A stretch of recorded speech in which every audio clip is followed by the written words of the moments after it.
Last minute. All right, well, I'm good. I'm composed. What's up, guys? It is episode 26 for the third time, I'm told. I don't know why it still says episode 26, but we're still on episode 26. The 7 and the 8 don't work. Oh, gotcha. All right, so we'll pick up at episode 30 next week. But anyway, what's up, guys? I'm Donnie. Obviously, Travis is still hanging out because Rebecca is still over the pond, I think. She's probably literally over the pond right now. Oh, yeah, I think they're flying back, so they probably are right over the pond. Yeah, her and Justin been in Scotland for a week partying it up, so. But we got Water Bear one more week. We got a little bit to talk about. They spotted a Mustang. I don't know if you saw that on their Facebook. Did they? It was a bright yellow S550. Yeah. It was turning one way or the other. Yeah. I can't remember which side of the road they're on over there, so. I like how S550s over there have the clear taillights. I didn't notice that. Yeah, look at, because Matt Coates also shared Matt Coates of MFP Australia, for those of you that don't know. He was walking through a Ford dealership and like, oh, they have a bunch of 18s in stock. And I was like, oh, those are weird. They're clear taillights, you know, with like black and red housing. And I was like, is that just stock or is that an upgrade? And that's stock over there. The Altezas. What's that? Oh, I guess you're not old enough to remember that whole phase when imports kind of were the big thing after the Fast and the Furiouses. Yeah. Altezza taillights were something that people were going with because an Altezza was a Japanese model, and to have your JDM-ness, you would have the Altezza taillights on JDM-ness. That's a new word. Oh, man. We got some comments. All right, we'll hit them real quick. Mark Campbell says, upstate New York here. What's up, upstate New York? Oh, man. You some cool weather. Yeah, you're in like that 3 months of the year where you can pull your car out of the garage, aren't you? You're probably enjoying this. Ken Ingram, he's always here. What's up? Larry Duran, Scott Hasty. We got a bunch of big dogs in here. All 16 of you. DJ, you said myself and a couple guys are eagerly awaiting. Yeah, eagerly. America. Eagerly awaiting your results from the manifold shootout. Got an ETA. I heard you're waiting on an article written or something. Yes. Obviously, we took a bunch of footage. We recorded everything, literally swapping them all on, the poles themselves, all of it. So Chris, the magical man behind the computer over there, is compiling a video and doing everything, making it all nice and pretty. We made all the power. We made all the power. All of it. Larry Duran says, hello, gents. Dorian, what's up, Dorian? He's a regular, correct? Yeah, Dorian's a regular. Oh, yeah. He's got right now, the fastest 18 in the country. That's great. It's powered by a Whipple, but that's less great. Yeah, but it's a fast 18. Wait, anyway. Fastest 18 in the country? I think that's the fast 18 F-150. Okay, F-150. I was like, I thought the fastest 18 Mustang had a turbonic device. Yes, it had twin turbos. It just went 8.7, I believe. Yeah, stock long block, stock transmission. Stock long block, stock converter. That's nuts. Man, we should talk about that. I wish we had supporting. It is bananas. It is bananas. I mean, the 18 period. Like, one of the things I've always mentioned on is, like, 18 runs 11.8 out of the factory. And it's like, think of, granted, I was young, so I wasn't really in this, but, like, how mind-blowing it was when the LS Trans Am was running, like, 13 out of the box. And it was like, holy shit. Did they go 12s? Yeah, there was a handful of guys that went 12s. And then that was like, oh, my God, they're going 12s out of the factory. And it's like, now here we are doing... The funny thing about those, I remember a buddy had a WS6, and we're like, I wonder if you can set the cruise control at 160. And it did. Yes. It's kind of terrifying. That's great. Oh, man. I want to try that. I don't have anything I would trust to go 160. The Jeep. Tom Cruise. No, Tom Cruise. No, Tom Cruise couldn't do it. Tom Cruise. That's right. Tom Cruise is the old bike. Yeah, Tom Cruise is my 84 750 Ninja. She maybe with somebody a little lighter on it would do better, but with me on it, she's so clearly not me. Yeah, she's done about 150. She gives up. But yeah, no, like my truck I've gone over like 120 a couple times, but it's terrifying because, you know, it's two-wheel drive, so no transfer case there, and then extended cab and a longer bed, so I have like a 9-foot drive shaft underneath. And apparently they're only good. RPM on they're only good for 110 miles an hour anyway. And yeah, I've hit speeds of like 140, 150 in Mexico. Okay, I was going to say in a controlled environment, not wearing on public proper roads. safety equipment. Not on public roads, never. But yeah, I've hit 150, and I'm sitting there kind of like scooted over a little bit, like expecting it to come flying through the middle. But yeah, I don't. Brian and Tim joined us, people from VMP Performance. People from VMP. Oh man, but that got us up over 20. Look at that.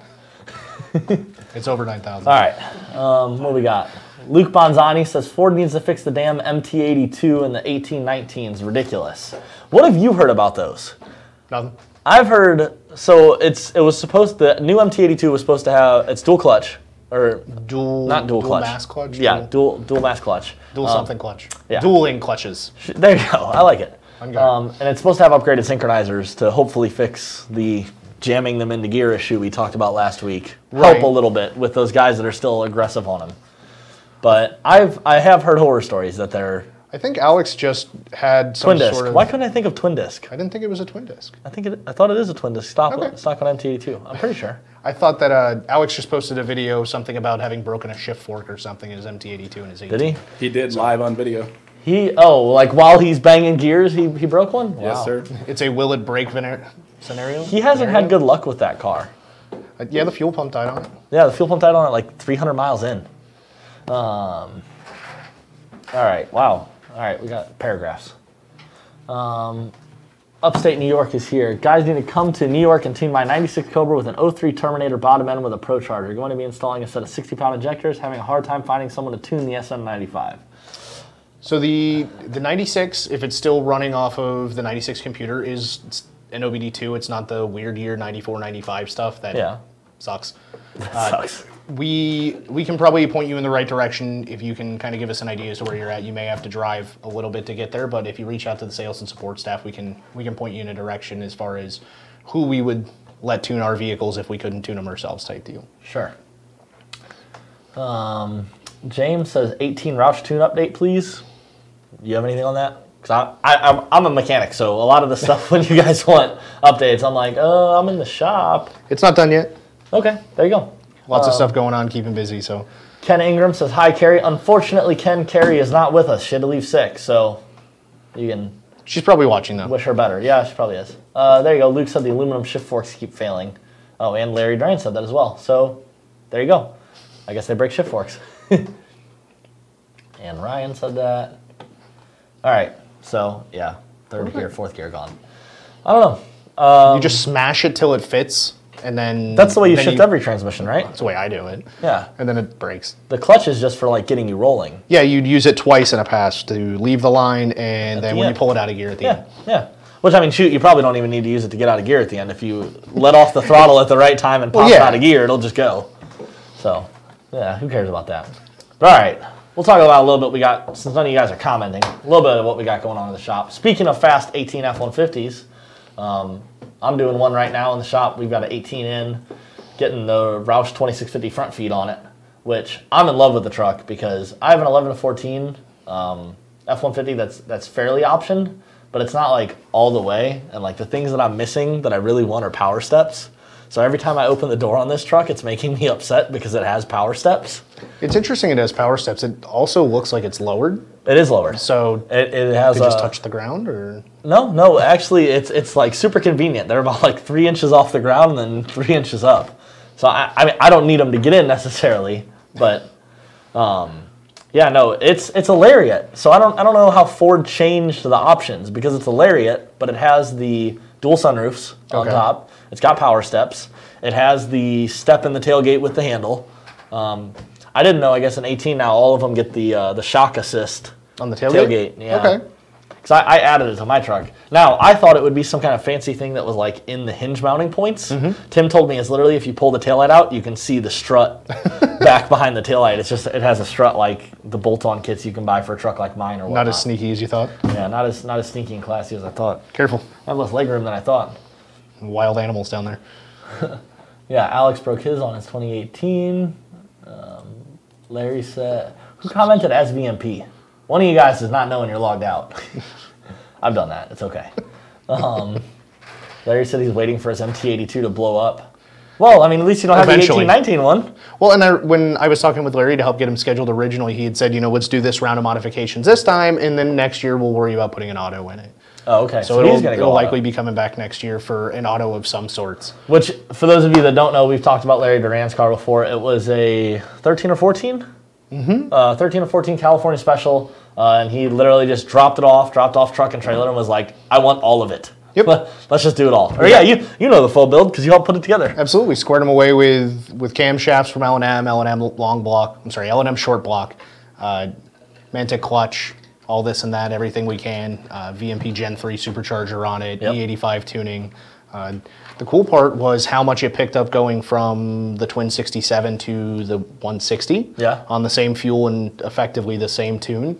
I think the car picked up something like 80 wheel horsepower. That's so well, and he was at that threshold though that we've talked about. What did his car end up making? Made 860 something on the Twin 67 and 942 on the 160. Which, for the record, guys, that's kind of the threshold we've been saying anyway. The Twin 67 is pretty much tapped out. Once we get to that 850 range, you got to go to the mono blade. Yep. So, it is what it is. Anything on the YouTubes? Nope. Nothing? Why did F-Body Nation show up this time? We do have Marcus asking, what plug should I run in my 2007 GT500 with Gen 1 TVS? Okay, so depending on your boost levels, 18 pounds of boost is typically the threshold where you make the cross. If you're under 18 pounds of boost, you're going to run a set of GR14 YS plugs. If you're over 18 pounds of boost, you're going to run a set of GR12 YS when it comes to the 7 to 12 cars. And then you gap accordingly, probably somewhere in the 28 to 30 thousandths range. Yep. Bobby says Travis the Beard Hero. Hey, that's my handle. Is that your handle? It is. The Beard Hero? Beard Hero. I've been working on mine. I've got like 3 weeks under my belt. Man. I'm just kidding. I actually just trimmed it last night. The girl I'm dating doesn't like beards, so it's got to go. I trimmed mine last night too. Did you? I sheared off an entire Whatever you took off, sheep. give it to me. A flock of sheep. What else we got in the shop? What are we playing with? Ooh, we've got a Raptor just showed up. Show them a picture of a beautiful Raptor. It is pretty. It's a good looking truck. He is. He's got the SVT. Are they bead locks? They look like bead locks. But bead locks technically aren't legal for street use. So I don't get it. They can't see me doing the air quotes, but street use. Yeah, they can. Everything we do is not legal. Not everything we do is VMP, but everything we do as car enthusiasts ends up not being legal for street use in some way, shape, or form. I was literally dying laughing because last night I was literally I couldn't breathe. I was dying. Resuscitated? I had to be. Yeah. on the F-150 forum, somebody's talking about, what fuse do I pull so that my traction control is completely disabled, the truck can't, try to do anything to me. And somebody commented like, oh, well, you'll take out ABS and whatnot. And then somebody else responded like, I'm pretty sure it's illegal to remove ABS from your vehicle. And I'm like, if you're on a high-performance forum for modding your vehicle, I'm pretty sure it's illegal to remove. Shouldn't be a statement you ever use. Let's go to the EPA forum and figure out what we can and can't do legally. Exactly. Now, if you remember Die Hard with a Vengeance, you just open the glove box and you pull the fuse for ABS and you can do complete circles and shoot at bad guys. So maybe that was his plan. Maybe he was running from the terrorists. All right, so is Die Hard a Christmas movie? The first one is. The first one. Yeah. Nakatomi Towers? Yeah, I say it is. My dad has always said it is. It's always been a running joke in my family. My mom's like, oh, let's watch a Christmas movie. My dad always gets out Die Hard. Absolutely. That's what happens. Well, but people your age would probably be very mad watching that movie to realize that Bruce Willis kills Snape. I was not upset at all. Oh, okay. And I've seen all the Harry Potters. Okay. It's fine. For a second, the way you looked at me, I'm like, oh no, he's never seen Harry Potter. I care much more about Bruce Willis than I do Harry Potter. Okay. But no, actually, Bruce Willis posted on Twitter or something like, Die Hard is not an effing Christmas movie. Really? It's an action movie. It's both. Why can't there be action at Christmas? No comment. Funny anecdote. I think that's the correct word. So I used to work in law enforcement previous to this. I would always volunteer to work overtime on Christmas because it paid better. You get your holiday pay, you get your overtime pay, and it was typically very slow. Yep. Not a whole lot to do. So we used Christmas to pick up open warrants because they were always at family members' houses. So you would just show up at their parents' house, knock on the door, hey, and then you see them inside, and then they get to go to jail. Or you run their tag out in the car out front. What a great Christmas gift from the Bearded Wonder. I wasn't bearded then. I was a pre-beardling. That's it's wow. not nice. It's not, no, but you know what? Screw it. Like, you have an open warrant. Like, it's... If someone's got an open homicide warrant, they probably should. Exactly. Like that, on one hand, yeah, it sucks that your Christmas is getting ruined. I'm sorry if I offended any killers out here. That's what I was about to go to. Like, screw it. They killed somebody. Like, yeah, let their Christmas be ruined. Luke said he missed us at NMRA Joliet. Luke, I missed being there, I promise. Like, I was going through my phone, looking at the posts and whatnot. And, like, then my memories popped up of being there last year. So, yeah, I wish. Hi, Donnie and Beardman. Hi, Brian. Donald said, Donnie, why isn't Rebecca here tired of getting beat and drinking beer? No, Rebecca actually took a vacation. She went to Scotland. Second time. Second time, yes. First vacation they've gone on without the kids since they've had kids. Since they've had kids, which is like 12 years. It's crazy. Oh, man. I go on like 3 or 4 vacations a year, and I don't have kids, and I still feel like I need more, so I don't know how they've been 12 years. Now I'm thinking about Miami last weekend. Good times. Mark Bryan, hi Donnie and Beardman. That was funny. Sorry. What am I not seeing? No, I laughed. You're like, hi Donnie and Beardman. That's funny. Luke said 1 and 2 are Christmas movies for sure. Okay, we're all in agreement. So about Die Hard 2, I haven't really watched it very much because I watched it the first time and I was like, this is not very good. It wasn't. So it's like the even-numbered movies are not as good as the odd-numbered movies. And that seems to be the case with lots of things. Jurassic Park. What are we on, like 12 now? Well, yeah, but... So are there more Jurassic Park movies or more Tremors movies? I'm sure there's more Tremors. But no, Jurassic Park, the second one, I think... Isn't the second one where, like, the dinosaurs go into the city? Yes. Yeah. And the 6th one's where they smoke pipes and quote philosophy? I haven't seen that one, I guess. Velociraptor? Velociraptor. It's also a reference to The Critic. I know you're not really old enough to watch that show, but... John Lovitz. I don't even know if you know who that is. Nope, you're striking out on all fronts here. All right, I'm old. I think I'm young. It's not an old thing. Bobby. That, by the way, Die Hard 1 had Carl Winslow from Family Matters as a cop. Yeah. And he worked in Chicago in the show Family Matters. And the movie took place in Chicago when he was a cop. Oh, okay. So I wonder if there's some intertwining there, although they're different names. Yeah, Nishan says, is what it is with the warrant thing. I agree. Yeah, screw it. I mean, like, if you're going around getting warrants for, like, people that didn't show up to traffic court on their Christmas, I mean, they still didn't show up. They still have a warrant out, whatever. But, yeah, no, let's get the murderers. Who cares? Ruin their Christmas. Luke said the weather was awesome at Joliet. Yeah, man, I wish I could have been there. How was it last year when you went? Gorgeous, perfect. I mean, like, seriously, me and Alex did not stop talking about the weather because it was, we got out of bed, it was like 73, 74 outside. Same bed? Yeah, of course. And might have been cold enough for snuggles. At night, it got okay. But then by lunchtime, it maybe hit 80. Like, it was gorgeous. Great weather. Really? Why were you asking? Because the year before when I went, it was terrible. Because it was kind of hot, and then it was a monsoon. And we were trying to dyno a large displacement PD blower lightning in the rain. So still trying to strap stuff down, and it's pouring like Florida weather pouring. Oh, okay. So it was not as good as it was when you were there, apparently. Okay. You brought the sunshine. It was great. Brian wants to know what's the weirdest engines. Why can I not pronounce shit today? Weirdest? What's the weirdest Wengen? What's the weirdest Wengen swap you've ever seen? I got to think about that one. Weirdest I've seen, we've all seen LS into everything. Yep. We've seen Coyote into a bunch of stuff, small block Ford into a bunch of stuff, BMW engines and other BMWs. Paul, you've got one ready to go. Like, I see your face. What, Paul, by the way, guys, Carrie is not here, so Paul's working the mic for if we have any YouTube questions, comments, whatever that he sees. So, but Paul, you're chomping at a bit. What's the weirdest one? Shop up in Savannah did a K20 swap into an FD R7 with a single turbo. That's interesting. K20 and RX-7. The power band was very similar to the rotary. Not as extreme, but I've seen the K20 swapped MR2 that's roaming around Florida that's got the massive turbo and it's a dog box and stuff.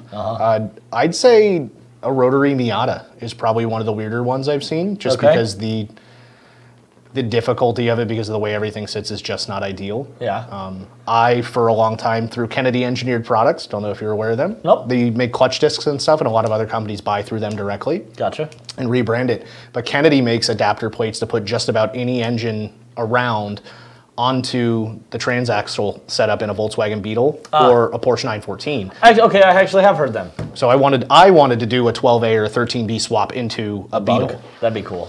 Rotary Baja Bug, I'm down. Two other pretty cool swaps I've seen was the old Daewoo's, I want to say. Okay. Can fit a 4G63 in them. I believe the blocks are the same, so you just swap over the heads and you can make them into nice little sleepers. And then I've also seen a Toyota V8, I forget which one. It was out of the old Lexuses. I like that. In an R7, in a late 70s R7 with twin turbos. Like a 1UZ or something like that? Yeah, what were those? Like, they were V8 all aluminum dual overhead cam, like 4-liter. And you can mix and match parts and rev them to the moon. Australian guys do some cool stuff with the UZ platform. Okay. The weirdest one I've seen was when I worked at the Miata race team. There was actually there's a shop in Daytona that makes subframes to put pretty much any motor you want into a Miata. Okay. And their trophy vehicle, they show off, they had the twin turbo V6 out of a Cadillac CTS and had that in a Miata.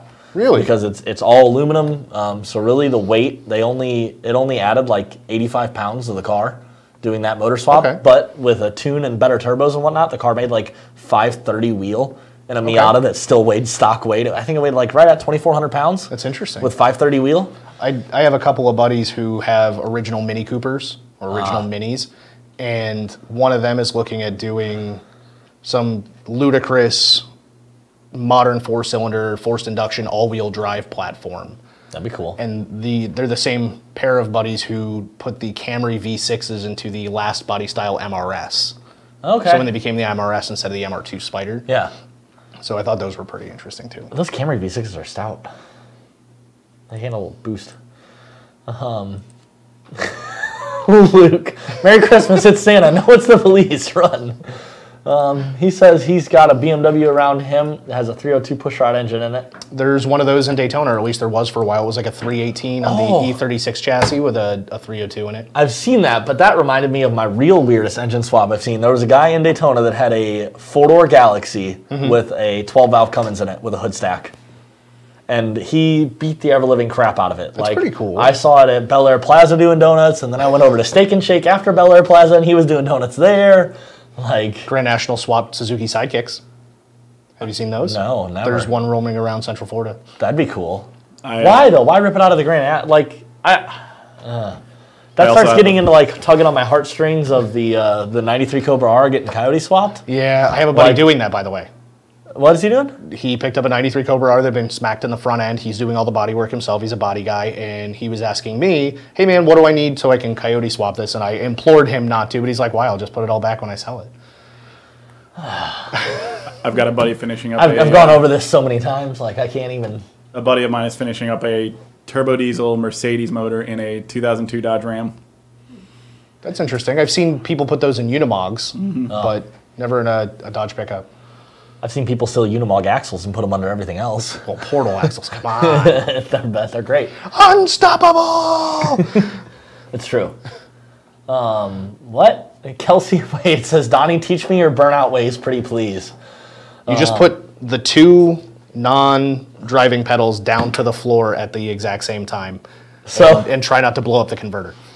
So Kelsey actually, I posted, I know you don't follow me on Instagram, but when I was taking the old tires off my truck before I did the bigger lift, and I literally had Brian go sit out there. Why does it say live video interrupted? Because the live video was interrupted. Any ideas? No? It looks like it's still working on a... Is it working over there? It's just mine you. is interrupted. All right, anyway. So you were doing a burnout?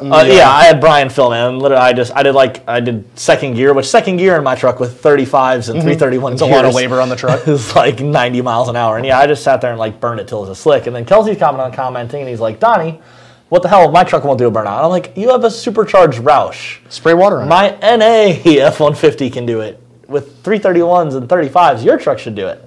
But he claims with all traction control off, truck cuts him out.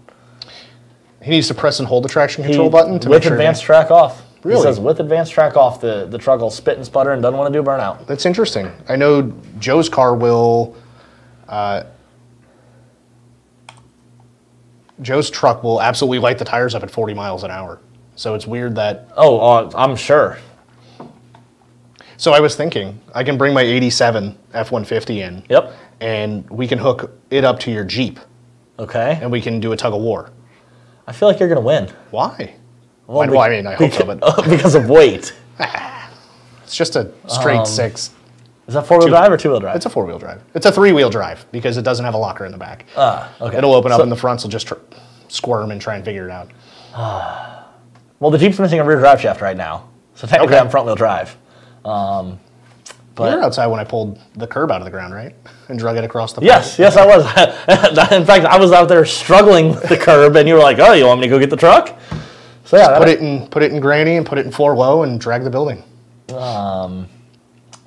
What Larry Duran said, I sent you a 93 Cobra R with 12 miles. Okay, Larry Duran is the one that sent me the Cobra R. Somebody found a 93 Cobra R in plastic, like gorgeous. Never titled, just perfect car. Rob, we did not post the intake manifold shootout. We are getting to it. I want you to pronounce that. His last name? Oh, gosh. I want you to try. Not picking on you, Rob. I can't pronounce it, so. The two Z's are messing me up. All right, you got to spell it out, dude. Sisapansky? I think that sounds good. Sisapansky? All right. Is it a Cobra R, just not a Cobra 93? Is your buddy's a Cobra R or a real one? It might just be a 93 Cobra. Okay. I know that the damage that was done to it was like $13,000 or $15,000 worth of damage to fix it. Okay, so it was done. Eli, yes, I did skip you. He's got Instagram. I don't know what else to say. Amber said I need to stop doing burnouts. Why? Kill all tires. I don't know, because like when she's with me, I drive safe. Like I don't drive. Oh, so you know Amber? Okay. Yeah, I mean, we're dating. So okay. I drive nice. Like she hasn't even seen how I really drive. So I don't understand why I haven't done a single burnout with her. You're gonna make her worry. Yeah. The wildest I drive is with you in the car, and see how safe and respectful I am. Wink. That's what I should do, obviously. Yeah. No. I mean, I love doing burnouts though. Burnouts make me happy. Somebody actually on Live PD one of the other nights I watched. Cops pulled up to this guy that was doing donuts in a parking lot, and they're like, "What are you doing, guy?" And he's like, "We're here for the donuts." Oh, that's a good one. No, he was like, "No, honestly, I just had a shitty day at work, and like I felt a lot better until you pulled up." And they were like, "All right, if that's the only reason you're here, screw it. Just stop doing it in a public place." So that was cool. You need to do the flippy hat thing. You have a hat you can flip around. You're the new YOLO. There you go. Okay. Now say crazy things. What do I do? I don't know. Oh, I can't say YOLO approved phrases. That's valid. Here, like,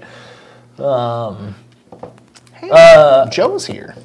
Rob said I am not even close On the pronunciation of his name? the pronunciation. So Rob, spell it out for me. Like It's spelled. no, I want Phonetics? I want phonetics. I want to Okay. know. Teach me. Joe. I worked with a guy whose last name was Podorowski, Podorowski. and his name tag was very large. Oh. And everyone just called him Alphabets. Alphabets. That's a good one. I like that. Brian said there's a 93 Cobra R by me with window sticker and less than 1,000 miles. That's Nice. cool. Anything like that. Like, I don't care if you've got like a base model 70s Camaro with a 305 in it. If it's still sitting there new with the window sticker in it, that's just cool to like go see them and see how they sold brand new. In fact, who's the giant parts supplier that I went? Is it Shapansky. Shapansky. Shapansky, okay. Those Z's are silent. What the hell? I've never seen that coming. No, apparently the ZCZ makes a sh sound. Okay. Or an H sound. A fake H sound. Where's the place that I go to the giant car show in Ocala? National Parts Depot. National Parts Depot. They have, if you guys haven't been there, NPD in Ocala National Forest in Florida, they have a giant in back of the place. They have a habit of buying brand new cars just to put them away. That way in 10, 20 years, they can have OEM body panels and whatnot to measure out and copy and do all that fun stuff with. So it's really, really cool. They have like a brand new Lightning sitting there. They have a brand new Fox body sitting there. I mean, and it's huge. And then there's a full car collection as well. Like they have a Ford GT in there. They've got one of the weird turbo V8 Trans Ams. Okay. They have a bunch of really cool stuff, and the owner is super pleasant. But they also sell parts for all of the people looking for those hard to find parts, kind of like late model Resto does and stuff like that. So if you need carpets for your Mustang, or even for some of the non-Ford models, or you need a door panel or a seat bracket or any of that stuff that Ford's never making again, you can still get it through National Parts Depot. Yeah, they're super cool. Kelsey says that he's been married for 4 years and his wife still doesn't know how he actually drives. I can tell you that my wife drives far more aggressively than I do. Oh, Amber's crazy. Like we went to Dave & Buster's and she did 100 down 95 the whole way to Dave & Buster's. So like I don't know what I'm getting yelled at for. I need to stop doing burnouts. I do them in safe, controlled environments. Like we have a burnout pad over there. There's nothing around me. That's the only place I do burnouts. I don't do them anywhere else. All right, who did I miss? Who did I miss? I think you're good up until Luke Manzani. How are you neighbor guys looking joined. over there on YouTube? It's pretty quiet. One question was asked, could spacers increase the wheel hop on a sticky track because the wheel is longer from the control arms? He says he already has BMR cradle lock, but a massive wheel hop in through 1-2 shifts. So I think this was the question that was asked on Tuning Tuesday, and the spacers, if I'm understanding correctly, are to space the wheels out away from the center line of the body, not to space any of the suspension components away from the body. I believe when Joe had talked about this, he had said that shouldn't really make a difference, and I'd tend to go with Joe on most things. And in my experience as well, it shouldn't. I can tell you what we found with our 15, the wheel hop issue, put a real tire on it, a sticky tire. We put a set of drag radials on it and vertical toe link adjusters, and it was good to go. I mean, it went 997 at 137 or 139. Yeah, Rick Hardy, good. Luke said he almost bought his wife a 17 from a dealer brand new base car stick, 27K, but it sold fast. Wow, I'm sure it did. Oh well, base car. Okay, I'm thinking V8. Either way, still 27 for a brand new car. Just keep looking for another Fox. He wants a Fox. There you go. Get a Fox. Why are you even looking at new stuff? I have an extra one. Oh, you do have one for sale. Yep. Fuel parts will be going into it, going over to the builder this weekend, and whenever he gets a chance, he's going to finish the fuel system. Sweet. Matt said, hi there, Carrie, Donnie, and Travis. I still haven't listened to the song Matt? you sent me. I'm still a bad friend. You're still a bad friend. But we are super excited, Matt. We saw some of the pictures with the R&D that you're doing and trying to flesh out not only a product that's going to help crush the competition, but also something that's very presentable in an OEM way. And we're super excited to help be part of Team MFP and help you capture the record for fastest S550 in the entire country of Australia. Which, Matt, we were talking about that. Can you go ahead and post what the fastest S550 is over there? Just because we were curious. I think we're both in agreement that it's high nines, but but I just want to know if it really is that slow, without trying to be mean. But like, high nines isn't slow for any of you watching. High nines is a very, very, very, very quick car. But to be a record holder. To be a record holder, high nines is pretty slow for a record. So yeah, I want to know that. Luke said NPD has awesome cars on display. How far is it from us? Maybe an hour? Hour and a half, depending on how heavy you are. Okay, you're right. So, excuse me. I live 25 minutes away, and that's also 25 minutes closer to NPD. So it's an hour from my house. Did you just take 40 across? Yeah, I just take 95 to the next exit, go 40. Amber said, hold up. Wait a minute. Wait a minute. I'm probably going to get yelled at. Hey, Mike. Mr. Schmidt? Yep. She has sport mode. Does she have sport mode, or does the car have sport mode? Does her race car driver setting have casual mode and sport mode? Yes. Okay. She has sport mode as well because she has 2 different ways of driving. But no, her Corolla S, she assures me, goes 0 to 60 in she says 0.00001 seconds. So that's how fast it is. I tried reasoning, but I know nothing about cars. 997. See, I told you. Yep. VMP, stop with the who is VMP right now? Stop with the wheel hop questions. Yeah, 997. So Matt, you should be able to completely blow that out of the water. Like, yeah, we went 997 on a Gen 2R E85 85 mil pulley stock. Well, it did have forged internals, didn't it? Nope. No. Stock road. Stock had less than 3,000 miles on it. Oh, okay. Yeah. There you go. Eli said, when are we going to offer Stage 2 Calimer MT82s? Is that a thing? So there is a Stage 2 Calimer MT82. There's no plan to stock those items because those are something that Ben doesn't keep in stock. It's a as-needed item. So when somebody decides that's what they want, they ship him their transmission, and he in turn replaces the needed parts, has some stuff cryo-treated. So he doesn't just have cryo-treated stuff sitting on the counter because it doesn't move as quickly. And so like the MT82s from Ben that are Stage 1, that's something that we do and he does for us specifically because we get the cores and everything taken care of. Sure. So it's not even something that you can go anywhere else and buy type deal unless somebody bought one and now they're just trying to sell it. He does have his billet gear set out though. Him and G-Force got together, they built a billet gear set for the MT82s. Nice. It's only available through Ben, and it's only available as a ship him your transmission. He puts it together and he ships it back. So you can't even buy them unless it's directly through him and he does the install. But they're 1,000+ wheel horsepower type gear sets. That's sweet. And so here's a kind of cool thing, and I know it sounds super salesman-y. If you have an MT82 and you've just gone through the progress on your manual transmission Mustang like most of us do, you've got your drive shaft, you've got your shifter, you've got your clutch, and now you break the inside pieces parts, and you think the only option you have is like a Magnum XL or a TR6060, none of that stuff transfers over. So you have to rebuy. So for the price of just the swap, not even worrying about all the other pieces parts you have to buy, you can buy the gear set from Ben and have him put it all together and reuse all your stuff. Yeah. Matt says a turbo S550 has gone 9.3. Okay, so 997 is the supercharger or PD blower record. Which honestly, 9.3 with Gen 3, you'd be able to beat. Mm-hmm. Because Matt's gonna do it right. He's gonna put the right parts in. He's gonna put a fuel system in. Oh, I know it. And if he parties like I like to party, if it comes apart, it comes apart, and you replace it with better things. Yeah. So he just makes them. Right. Like, just so you guys know, it's hilarious to talk to Matt because like everything is tangible to him. Absolutely. If you're like, oh, wouldn't it be cool to have like a completely billet shifter adapter that makes this work with this? He's like, I can make that. Yep. And I talked to him about that when he was here last time, and I said, why do you guys make so much cool stuff, in Aussie land? And he said, because we're so far from everybody else in the world, it's easier, cheaper, faster just to make something than it is to buy it and have it shipped. And I was telling him, my next car that I want to put together, I want an FDR X7. Yeah. And he was telling me, hey, we can get them down here, I can get them to you. We talked about all those logistics, and I said, well, it'd be really cool if you can find me a B20.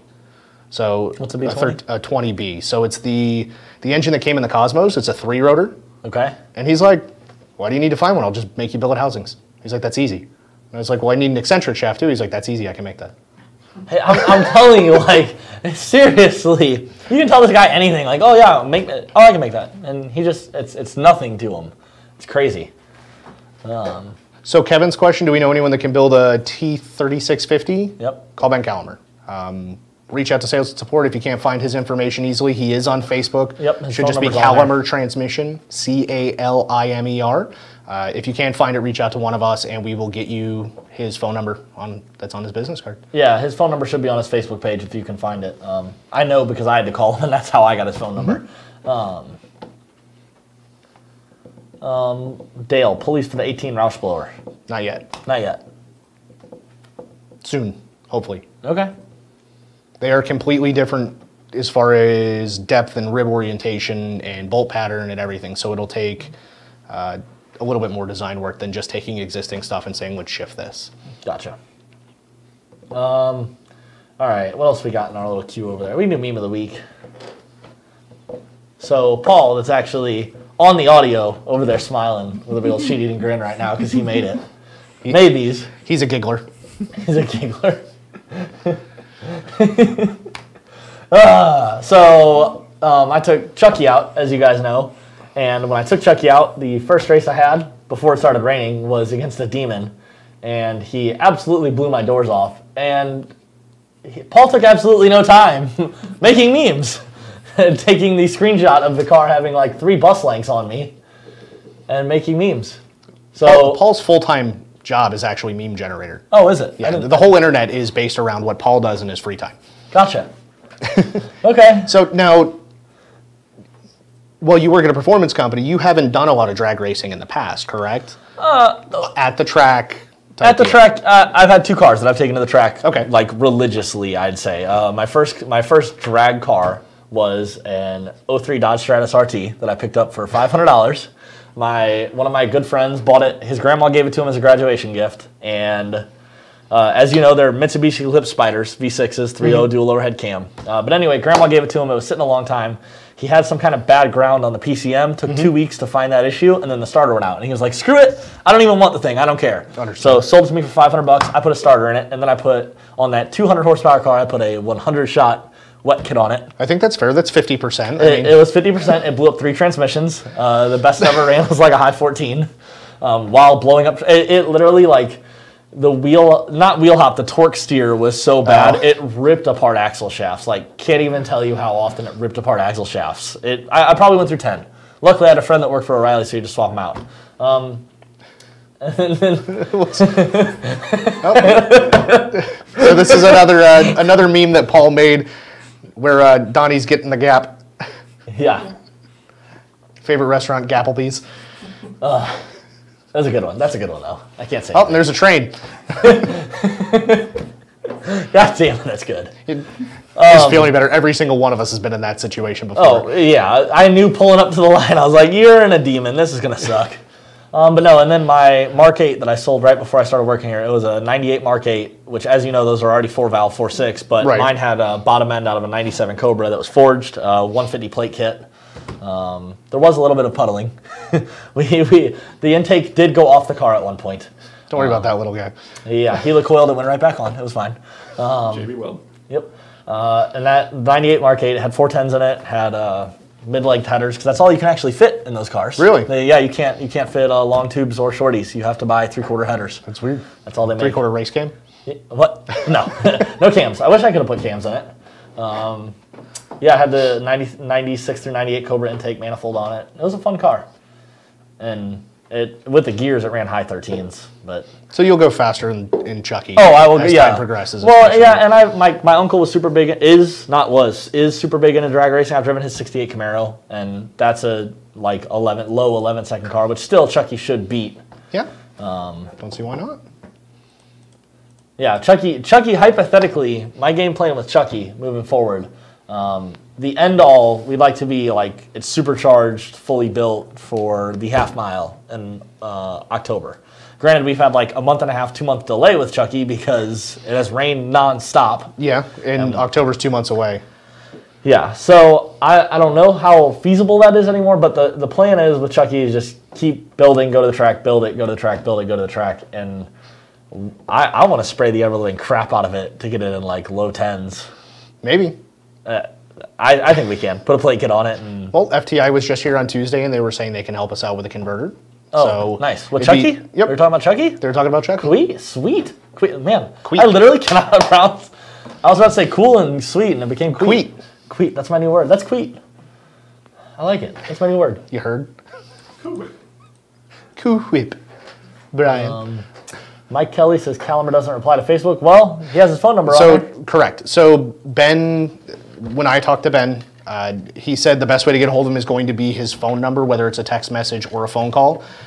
During business hours, he's working. He's a one-man crew. He does everything. So he's not sitting in front of his computer awaiting messages because he's busy building transmissions. If the phone goes off, he periodically checks it. Gotcha. So that's really the best way to get a hold of him is his phone number. Want to talk real quick about the upcoming Mod Motor Nationals suite class that you may have influenced Justin into? So, for all of you that will be going to Mod Nationals, Justin Young and I were talking the other day, and I've been doing like a triple pass and some other fun stuff on his car. And he's like, "Oh, I really appreciate it. I don't know what I could ever do for you guys." And I'm like, "Well, last year we sure did have a lot of fun racing side by sides and golf carts and whatnot after hours on the track when the lights went out. So it'd be cool if we could do that again." And he's like, "Do you think it would have some serious interest?" And I'm like, I think people would be interested for sure." And he's like, "All right, screw it. I'll do a post on Mod Motor Mustangs and see what everyone thinks." And within like an hour and a half, it had 80 comments and a bunch of likes. And so he's going to have to write the rules for it. So this because morning, somebody like me would show up with like, I don't know, a Hayabusa engine with a nitrous plate kit and a hover round. Yes. So actually, him and I have been discussing that today. It's pretty much going to be, it has to be a pit car. You know, you can't pull your Hayabusa powered ATV off the trailer before we start racing because it is going to be a legitimate class. It's going to be what Paul? What do you got? Like here, There's a Hayabusa powered golf cart up in Jacksonville that would probably like to attend that. But it actually has to be used as a pit vehicle during the totality of the event. Well, he'd have to come and bring the car as well. Well, then yeah, he needs to come. He's got a car to run as well. At Mod Nationals? No. It's LS powered car? Yeah. No. Small block Ford. Okay. I think have him check out the different classes at Mod Motor because there were some push rod stuff there last year. There was. Tensing. But anyway, so yeah, then this morning he calls me and he's like, "Yeah, dude, we got so much feedback. I think we should do it." I saw it on the Facebook. Yeah, well, he's like, "What do you think we should do?" And I'm like, honestly, I was like, it's a stupid golf cart class. Like, I'm gonna enter. I got four wheelers. I'm gonna take one of my four wheelers up there just to do it. But I was like, I don't think overcomplicate it. I was like, everyone puts a number in a hat. You draw numbers. Hey, if you're on a moped and you get screwed and you got to race the guy with the RZR 1000, it's freaking golf cart races after hours. Like, who cares? Yeah. So the only thing is, he said, if we get a bunch of people that want to do it, then we will separate it to like four wheelers and side by sides racing, try and make it real versus golf carts and mopeds. I think it could be fun. Oh, it's going to be fun either way. Yeah. We're racing to the 330. Okay. It is going to be hand drop, no lights, no nothing. So reaction time is going to play a bigger part into it. You never know. Do the Daytona start where you have one hand up, and as this one comes up and then turns, you know it's going to drop. So you leave off the turn instead of the drop. Gotcha. I mean, of course, now we're going to, so it is sponsored, I believe, by Vegas Karts or something. I'll have to look at that so I can shout them out properly because their sponsorship helped achieve my goal of the golf cart class. There's an E-Van class. Oh. No, there's not. But yeah, so anyway, they're actually putting up sponsorship money. And it is going to be a sponsored class. There will be a trophy. There will be cash payouts. So, not that you didn't already have a million reasons to go to Mod Nationals, but if you want to bring your four-wheeler now, too, you can really have some fun. I wonder if it's going to be have to be there for the event otherwise, so and then you can run your pit vehicle. The rules that he and I discussed were it has to be a legitimate pit vehicle that you are using at the event. Okay. Now, obviously, we're not going to say you have to tow a race car with it because then the moped guys are out that are just running back and forth to the starting line. Okay. But it does officially have to be a pit vehicle that you're going back and forth to the starting line, getting ice with, whatever. Okay. So, it can't just be a ringer you pull off the trailer right before we get started. Because I already texted him that. He was like, well, I'm worried there's going to be ringers. And I'm like, oh. Maybe you'll get extra cool points for having a manually shifted pit vehicle. Well, now, so I have a sport quad on 2 kits of nitrous that put me in a coma a couple of years ago that I already told him. I'm like, oh, yeah, I'm going to bring that out. And he's like, I don't want people with ringers. He's like, how are you going to be the one? I just mean a stick shift, not actual toes. Like if someone has a stick shift, that'd be super cool. I could make it happen. Like, it's just a spline shaft that comes out of the train. I could do a suicide shifter. Mike had one of those on one of his bikes he built. I did it on a Rebel I had, not nearly as cool as anything Mike's built. But on a Rebel I had a suicide shifter and ape hangers, and it was terrifying. The combination of apes and the suicide shifter was terrifying. I actually sold it to a buddy. Who's now dead? No, okay. he lives in India, and he was actually just messaging me. He completely just stripped the bike down and repainted it and everything. And he's like, "Oh yeah, it'll be back together. I got tickets for PRI, so if you want to ride the thing when you come back up for PRI," and I'm like, "No, I don't want to ride the thing. It was terrifying." JD Joyride posted the first 2 parts of his 3-part series about visiting us. So we didn't really give you guys too many details, but JD Joyride was here last week. He had a Whipple on his car, had us pull it off, put a VMP on it. So I haven't watched the videos personally. I don't know if he's revealed numbers. I don't think he's revealed numbers yet. So we're not going to give them away to you guys. So we also tuned the car. So it wasn't just, VMP products. It was VMP products and service and what we do. So it was pretty cool having him around. Yeah. Really nice guy. Oh, yeah. So. But yeah, so be checking out his videos. I'm sure next week after he's dropped the 3rd video, we can give you full numbers and all that fun stuff. We just don't want to slide in before he gives out the info. Yeah, exactly. Mike Schmidt said, "What was Ford thinking when they made their shift forks out of aluminum foil in the 18s?" They're super lightweight. Exactly. Chris Collins laughing. I don't know what you're laughing at, Chris, but I appreciate it. I'll like your comment, so you know. Mr. Cologne. What would you recommend for a 13 GT with the BMR sway bar delete? My car lifts up and slams down and blew both my front struts with Cobra jet springs. Shocks? Start there. Yeah, get the rear suspension dialed in, because you can, I know we don't have video to show you because it's an impromptu item, but Rebecca's car, we went out to make a pass. Well, let me rephrase that. We went out so she could make a pass. Yep. I don't want to take any credit for her pass. And the car drove up in a wheelie. And obviously that's not the best use of the energy the car is making. Nope. So through some suspension changes, we VMP got the car to leave without losing energy to the wheelie to actually just go down the track. Launch just as hard and just hook and book. Yep. So it's one of those, let's go ahead and get the suspension dialed in as far as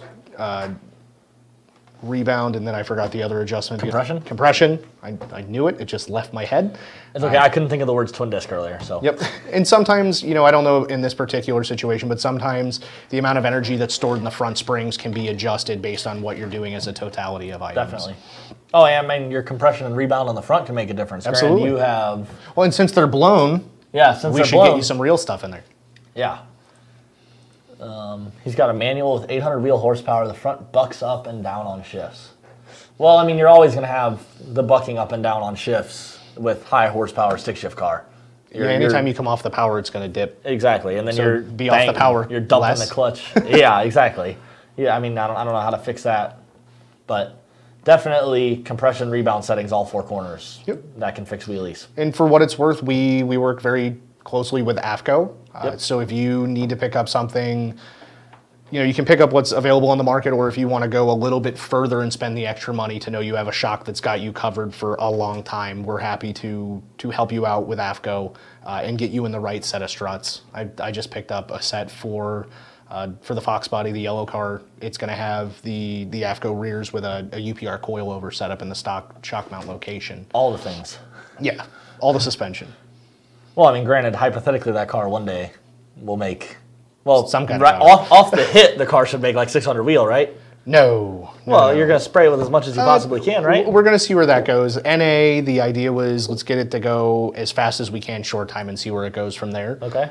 It's got 410s in the rear. It's like a 416, I think, start, or 416 first gear in the 6R80. So it's a really aggressive starting line ratio for making a lot of power. Yeah. So we'll just see if we can make the suspension do all the work on the stock converter and try and cut, 1/360 foots on what it is at 2,800 pounds and go from there. Heck yeah. Luke says he used to have a Honda 250X 4-tracks back in the day. That thing was a beast. The 250X, that was a 2-stroke, right? I think so. Out of my realm. Yeah, the 250Xs were 2-stroke 250s, and they were bad. It's actually the same motor that was in the Honda 3-wheelers. Oh, that got lots of people hurt? That got lots of people hurt and made them illegal. Like a Reliant Robin. I haven't heard of that one. Yes, I have. If you get a chance, go watch Reliant Robin Top Gear. It's one of the absolute Isn't that the funniest little things. tiny car that he's That's driving 3 around the wheels city with in? one in the front, and he keeps Yeah. rolling over every time he goes around a corner. Yeah, I did see that one. Chris said he was laughing at the memes featuring me. Ah, okay, good. 2-for-1 specials, you know. All day, every day at Applebee's. Oh, that hurt. Sometimes That they do hurt. dollar margaritas. Brian said Andrew Johnson did the J2 fabrication intercooler mod on his Cobra, did 3 back-to-back dyno pulls, and temps did not get over 88 degrees. Yep, so we identify what's going on in the market with that stuff, and as you start to make a lot more serious power, there's the need to shed more heat, because heat occurs as you compress the air harder, both. And Why is the Applebee's back up on the screen? God damn it. so we can identify that, and we have something in the works. We're working with some very industry-leading people to have larger lines and more efficient cores and everything like that for the actual race crowd. We obviously brought the product to market with the intention of appealing to the broadest market possible. That's why it's a street car. It's meant to be a street car. You can go out and you can make this amount of power in a pump gas street style vehicle. But obviously we see that people are taking it to racing, and we're going racing. So with that, we need to make sure we help that smaller number of people that are still doing amazing things with the product that we did come out with. Sure. All right, Eli said, thanks for the info. Chris says, at least you're a saved soul now. You've been baptized. Yeah. Oh, Paul's going to have a meme of your baptism. Oh, God. The problem is, like, I'm on so many pictures and videos and crap on VMP, like, you can find any expression that I have. Well, that's what he does. He'll screen capture you from God something. damn it. I have folders saved on the computer ready to go. Oh, I know they do. Like, literally, the media, just so you guys know, I apparently, not apparently, it's a fact, I make horrible faces when working on cars. Like, when I'm trying to break a bolt loose, I make horrible faces. And media will go through the videos of me doing an install, and they will screenshot Snippy. those times where I'm breaking a bolt loose, or whatever, and they've sent me a few of them. They are gorgeous pictures of me. Like, Well, we showed you the video of Wake Me Up Before You Go. yes? Oh, God, you guys put me in there.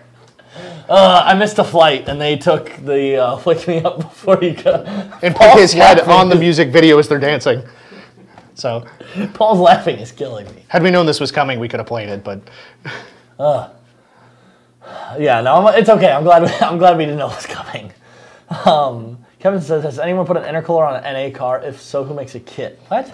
So I think what he's asking is, does anyone make a lower manifold with an intercooler for a naturally aspirated car so that they can put a blower on it? Rather than, like, our 1.9's an upgrade for the M90 on the 05 to 10s. Oh, yeah. We make Yeah, the GT500. Yep. So you can check out and see, whatever you have, I've caught, because I can't think of things all of a sudden. Okay. Check out Department of Boost. Department of Boost makes manifolds for different platforms, and a quick Googler search of stuff like that, and there should be a couple other items, like Torque Tech made one to put a GT500 blower on a Lightning. Lightning, yeah. So, because we often get questions, hey man, when are you going to make a blower for my Lightning? And the answer is, it's such a small market, it's really not the investment we need to make. But hey, look at this company, they make a kit to let you do it. Yep. And we actually have a local guy. Robbie has one of our blowers on his Lightning swapped New Edge Mustang. Oh, yeah. So, I heard you guys talking about him. Yep. A front mount intercooler to put on an NA car. I guess you're trying to get IATs lower on NA? Is that the point of it? There wouldn't really be a gain. reason for an intercooler, because effectively the intercooler on an NA car is called a radiator. Yeah. And it's trying to shed heat from the coolant system. But all right. I know we're getting really close. I just want to touch on something else. Yeah. Project Neighbor. Project Neighbor, we can hit on that. So Cletus Yep. and For those of you that don't know, Cletus has a Crown Vic. I was like, Yeah, I literally went see? through every name in my head. Grand Marquis and Crown Vic. Cletus Panther has a, platform. Yes. Cletus has a Crown Vic that he bought for a neighbor. Neighbor unfortunately passed, but he loved the car. And Cletus bought a Rec GT500 to swap into that car. Recently, we helped him go down there and tune it, sold him got him a Gen 3. And the car went out and did It made a roll ton racing. of power. Oh yeah, it made way, like way beyond the wheel. through stock manifolds, which is ridiculous. Yeah. It's running on E90 or C90, and he went out to a roll race event and First time out in the car, trapped 130. nuked the tires in first gear, goes into second, tried leaving in second, was doing 130 some odd miles an hour, beat a modded GT500, beat a modded Corvette. There was, Chris, because I'm having those moments, they senior moments. What was the name of his friend? Cooper. Sorry, Cooper. Justin's kid. Yep. So here's the funny part. They said Cooper's doing it for Dad, Justin. Nice. He was. And they announced him as Cooper Spaghetti. Yep. And now explain the reference to them. I don't know the spaghetti reference. Chris knows the spaghetti reference. What's the spaghetti reference, Chris? Pick up the mic. It was something one of their YouTube commenters said Justin looked like some guy that has a nickname of Spaghetti. Rob Spaghetti? Yeah, something like that. Okay. Okay, so now it's Justin Spaghetti. So Google's the Rob Spaghetti. Not you, the viewers.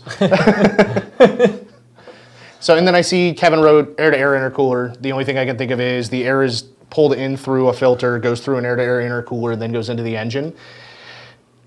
In theory, it should be close enough to ambient anyway. That's what the whole idea of the heat shield is. Because you're going to have ambient air in the intercooler, and then you're having ambient air flow over the intercooler. Right. So it's not transferring anything necessarily. Right. There's not much gain. Now, if you did that and then you wanted to put nitrous rails in front of the intercooler, Just spray the nitrous in the engine. and spray nitrous, then we could maybe get the air cold enough. But at that point, yeah, we just bought a nitrous kit. Why aren't we going in the motor? Yep.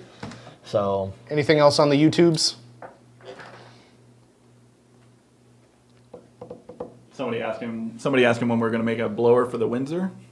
So when I first got hired with the company, I got into the Pushrod Coyote group or Pushrod Mustang groups because that's what I was into and stuff. And we got asked about that. And it's just such a saturated market. It's been around for so long. It's just not something that we'll really have any market penetration into with the product. It'd be super cool in my opinion, but it just it's such a saturated market. There's so many great offerings out there. It's just not where we can go and bring anything, that isn't already there. yeah. It'd be a VMP product, but there's still lots of products in the pushrod market that do what they need to do. Yep. One other question. They were saying, I'm not sure what they're referring to, but they said, is that possible with 2018 MT82? Does Ben Calimer or anyone have support for these aluminum forts that they are breaking? That's a great question. If anybody does, it'd be Ben Calimer. I don't know that he has torn one apart yet, but being the guy he is, it would not surprise me one bit if he already has. So I would just, again, reach out to him directly, or if you want to send us an email, we can get you his phone number and you can get in touch with him. I haven't talked about Ben Calimer on this show in the past 5 episodes, and then tonight we get 18 Ben Calimer questions. He's a good guy to talk about. He's a very very nice and sincere person. He's come to events to race and ended up working the booth VMP with us and doing installs with us. And it's like, hey man, can we buy you lunch? He's like, no, that's fine. Yeah, he's a super great guy. Christia said, Travis, but What's up, Papa? on that note, I'm going to go ahead and ask you guys to like, share, subscribe this video. Make sure you keep coming back. Like, share, subscribe, VMP Performance too. Make sure you keep coming back. That way I can keep making the videos. Hopefully next week we'll update it and it'll be episode 30 because I think that's what we would be on next week. 29, 30. 29, 30, yeah, whatever. We'll just be 29 forever. It's our 29th birthday. We'll just use a make-believe number. Okay, we'll just keep changing it up. Next week will be 72. Like when you do the square root of a negative number. You can't do that. It becomes an I. Ah, okay, interesting. All right, fade to black. Cut it.